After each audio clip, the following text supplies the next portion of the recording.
There are going to be over 500 actions today around the country in response to a call to shut it down for Palestine. Last week, we saw the biggest march for Palestine in U.S. history, but we can't go down to D.C. every week.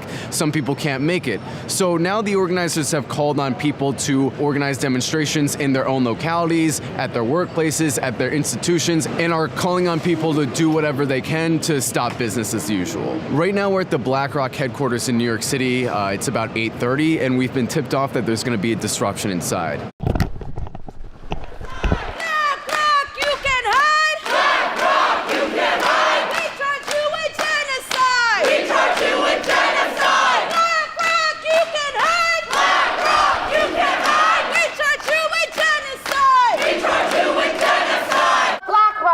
An $8.6 trillion investment company, one of the largest asset managers in the world. BlackRock has billion-dollar investments in the top 5 weapons manufacturers in the world.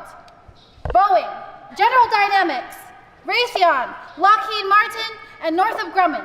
And those bombs, those weapons, have killed this incredibly long list that now actually must be longer because there are over 10,000 Palestinians dead in just 1 month. There is no excuse for anyone to be going about their business as usual when their offices are paying for the slaughter of children, men, women who have done nothing except demand their right to resist brutal occupation. On the other side of town, students at Fort Hamilton High School were preparing to walk out in solidarity with Palestine. We looked at the toolkit that was provided with us and we decided 11:30 would be probably the best time. And then I decided that I really wanted to make it bigger, so I spread it to the clubs. And there's supposed to be a national walkout today. Yeah, People aren't supposed to be going to their jobs. Students are supposed to be walking out of the schools. It's not just our school. It's supposed to be a national thing. So that's how we first heard of it, and then we brought it to our school. Honestly, we were handing out posters and lunch. We were just trying to get as many people to help on as we could. We were getting everyone who had Instagram, anyone who had any sort of social media to just post about it so that we can get as many people to come 11:30, 6th period. When the conflict with Ukraine happened, our school was so supportive. We had posters all over the hallways. People were able to talk about it. People were able to talk about it, and we had charity. But suddenly, when we want to raise money for people in Gaza, for children in Gaza, they're villainized. It's a religious issue. We're going to offend the other side. Just because I'm not from Palestine, just because I'm not from the region, does not mean I can't show my support for it. You won't find any of the true answers, any of the real experiences from people there in Western media. You need to look elsewhere. Some of the high schools that didn't walk out spent their lunches phone banking Congress. Over at the Columbia School of Social Work, students were holding a sit-in in solidarity with Palestine. Yesterday, we held a 9-hour sit-in at the School of Social Work where we were threatened with sanctions. And today, we're here because it is part of the Shut It Down for Palestine movement that's happening all across the world today. And we are here because we are going to do a die-in. Currently, the School of Social Work uses a prop framework, which is power, race, oppression, and privilege, where we learn about decolonizing social work, which we think is hypocritical when we are being silenced on Palestine, which is a colonized place. Students from across the city were gathering at Bryant Park for a rally, but while they were doing that, I went over to the New York Times headquarters where media workers were planning disruption in the lobby. I'm in the New York Times headquarters right now, and protesters have just read out the names of journalists murdered by Israel, and now they're reading from these newspapers with the names of thousands of Gazans that have been murdered in the last month by Israel. And as you can see behind me, they are completely occupying the lobby, and they're also joined by protesters outside that are supporting them. During the disruption, we spoke to one of the organizers, Ari Brostoff, a senior editor at Jewish Currents magazine. When we see the newspaper of record doing an abysmal job at their own job, then we as their colleagues have to stand up and say that. Eventually, the police were called, but the protesters kept reading names anyway. The NYPD Strategic Response Group is behind me. They're the arrest teams of the NYPD. And the protesters here have been reading off the names of Gazans killed by Israel, starting with the youngest. And right now, 45 minutes in, they're at 4-year-olds. While all this was happening, the march at Bryant Park had grown to well over 10,000 protesters and was headed to the New York Times headquarters. By the time they reached the New York Times building, the anger was palpable. Shame on you!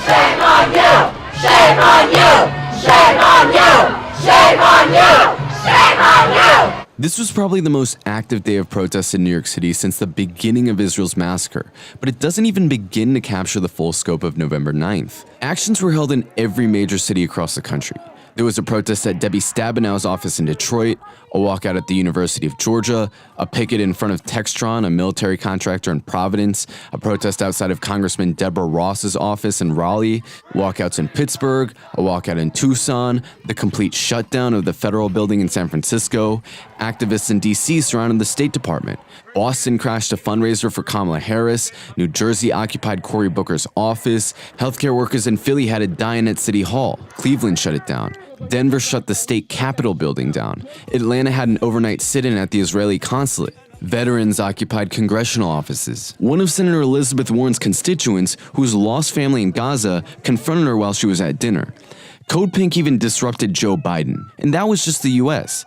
Internationally, there were actions in Italy, Morocco, El Salvador, Canada, Japan. In total, there were 600 actions that took place worldwide in one day. In the last few weeks, I've heard a lot of people say they feel powerless to do anything about Israel's massacre. But nothing could be further from the truth. Israel's war machine relies entirely on a litany of institutions outside of its borders.